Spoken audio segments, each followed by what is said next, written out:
So today for geometry, we're going to be talking about different types of reasoning, and we're going to do some definitions today that deal with angles. I know we did a little bit of work with angles already. We're going to do a little bit more practice today with that. So you will need your notebook, pencil. I think that's about it. So remember, you can pause the video if you need to. The first thing that I want to talk to you about is inductive reasoning. So you're going to hear us talk about two types of reasoning this school year: inductive reasoning and deductive reasoning. Inductive reasoning is the process where we observe data, we recognize patterns, and then we make generalizations. So like there's some examples here. Like you can see this guy, he like stuck his hand on the stove, right? And it's hot. Like if he were using inductive reasoning, you would like observe that the stove was hot, and you would know that every time the stove is on, it's hot. You wouldn't put your hand on it, right? And so that's we're making those generalizations. Those generalizations are also called a conjecture. So you're going to hear us talk about conjectures all year long. We'll be writing down some conjectures. I think we maybe even did some yesterday. So and it's basically just this generalization that you've made using inductive reasoning.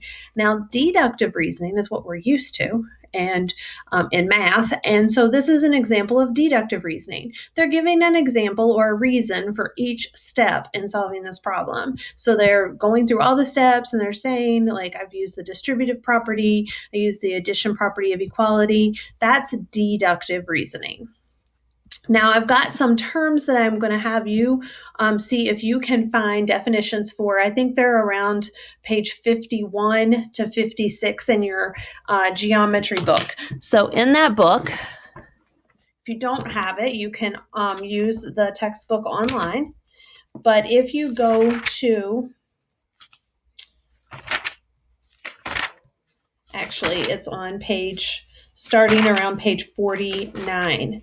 Starting on page 49, and it gives you some definitions for angles and how would you define those angles. It's actually an investigation on page 49. So pause the video and fill in those definitions. When you think you have those definitions done, unpause the video to reveal the answers, and then we'll also be looking at some examples to go along with that.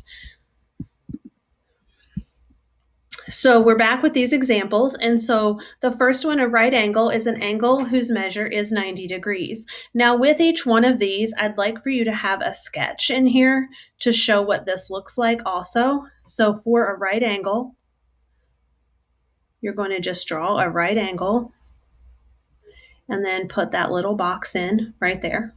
Okay. An acute angle is an angle with a measure less than 90 degrees. Try a different color so that stands out.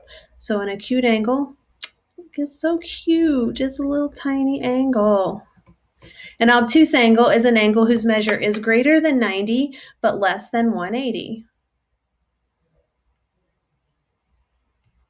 So it has to be greater than 90, less than 180. All right, complementary angles. Those are two angles whose sum is 90 degrees. So this is one example of complementary angles. And together they make 90 degrees. Supplementary angles are angles whose measure is 180. That means it would make a straight line, the two of them together.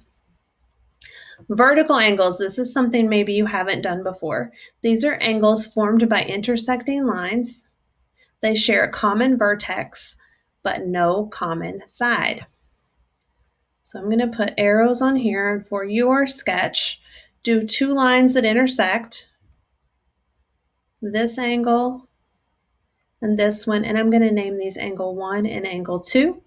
Those are vertical angles. We'll call this one 3 and 4. So angle 1 and angle 2. And I like to do abbreviations, so I hope you'll get used to that. Angles 1 and 2 are vertical angles. Angles 3 and angle 4 are also vertical angles. Now let's move this little video out of the way. There we go. And so linear pair that is going to be two angles that share a vertex. So right here, they're sharing a vertex and they share a common side. So they have to be next to each other. They have to share that common side and share that vertex. Their non-common sides form a straight line. So this is a linear pair. So angle 1 and angle 2. And we could say that angle 1 and angle 2 make a linear pair. And we also know that because they make a straight line, angle 1 plus angle 2 gives us 180 degrees.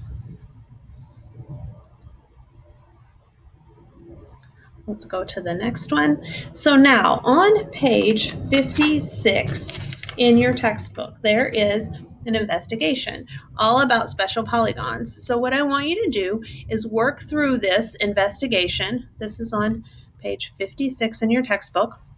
And I want you to come up with the best definition you can for equilateral polygons, equiangular polygons, and regular polygons. And what you can see here is that it's telling you like these are all equilateral, these are not. These are equiangular, these are not. These are regular, these are not. So try to write a definition for each one of those right now. Pause the video while you're working on that. And when you have your definitions, unpause the video to come back for the answer.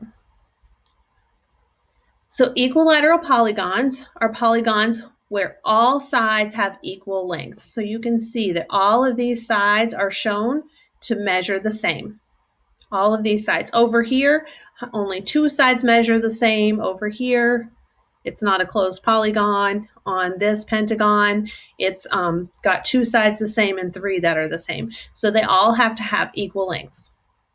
Equiangular are polygons where all the angles have equal measures. So on these three over here, each of the angles have the same measure.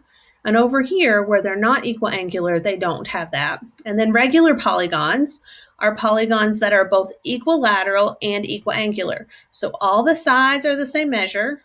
All the angles are the same measure. It's both. That is going to be it for our notes for today. So just make sure that you're checking Google Classroom for your attendance question. If you have any questions, please pop into that asynchronous class time so that we can go over any questions that you have. Bring those questions to our synchronous class time. Also, if you can't make it to the other time. So thanks for coming.